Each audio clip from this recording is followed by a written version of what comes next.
पहले भी कोई नहीं पढ़े मतलब जुमे के टाइम ते इज्तिमा जुमे के टाइम ते इज्तिमा बाकी डीएसपी साहब आप करवाने जी अच्छी सारी मालूमात अंदरों भी ली ते उन्हां दा कोई ऐसा प्रोग्राम नहीं होया जेड़ा भी उन्होंने इबादत करनी है ना अपनी 12-25 तक 12:30 तक जो भी उन्होंने है इबादत जी वो करते हैं वो करन खसमा नु सानू देना कोई ठीक है जुमे तो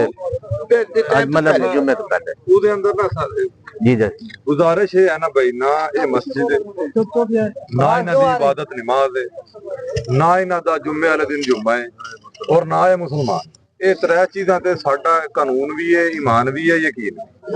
ਸਾਡੇ ਕੋਲ ਜੁਮੇ ਦਾ ਟਾਈਮ ਸ਼ੁਰੂ ਹੁੰਦਾ 12:34 ਤੇ ਠੀਕ ਹੋ ਗਿਆ ਉਸ ਤੋਂ 10 ਮਿੰਟ ਜਦ ਮਤਲਬ ਟਾਈਮ ਸ਼ੁਰੂ ਹੋਣ ਤੋਂ 10 ਮਿੰਟ ਪਹਿਲੇ ਇਹ ਆਪਣਾ ਇਹਨਾਂ ਨੇ ਅੰਦਰ ਜੋ ਕੁਝ ਵੀ ਕਰਨਾ ਕਰ ਲੈਣ ਵੇਖੋ ਨਾ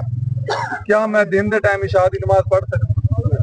मगरब पढ़ सकता उस टाइम में अपने टाइम दे अंदर जिस टाइम टाइम शुरू होना साडा जुम्मे का टाइम शुरू होता 12:35 उस तो पहले इन्होंने अपनी जो भी टकरा मारनी मार के अपने घर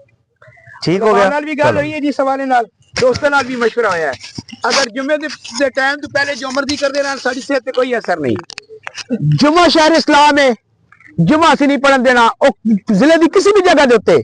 जुमे का इज्तिमा टाइम करन उस टाइम के साडा इन्हां दा रौला है तरावियां दी जमात करान इन्हां दा साडा रौला है इस तो इलावा वो अपना जो मर्जी करन आईने पाकिस्तान दी हदूद दे अंदर रहंदे होया कोई भी जो मर्जी करे सानू दे नाल कोई मसला नहीं हदूद दे आईन दी हदूद तो बाहर असीं किसी नूं नहीं निकलने देना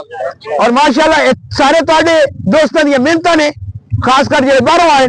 उन्हां दी मेहनतां ने कि अल्हम्दुलिल्लाह असी जो अज़म लेके चले आसे कि असी शहर इस्लाम महफूज करना है और अल्हम्दुलिल्लाह असी कर लिया है इंशाअल्लाह तमाम दोस्तों को बहुत बहुत मुबारक होवे असी इंशाअल्लाह जुमे दी अदायगी करसा बाकी सारी इंशाअल्लाह बाकी डिस्कशन असी जुमे दी बात कर लसा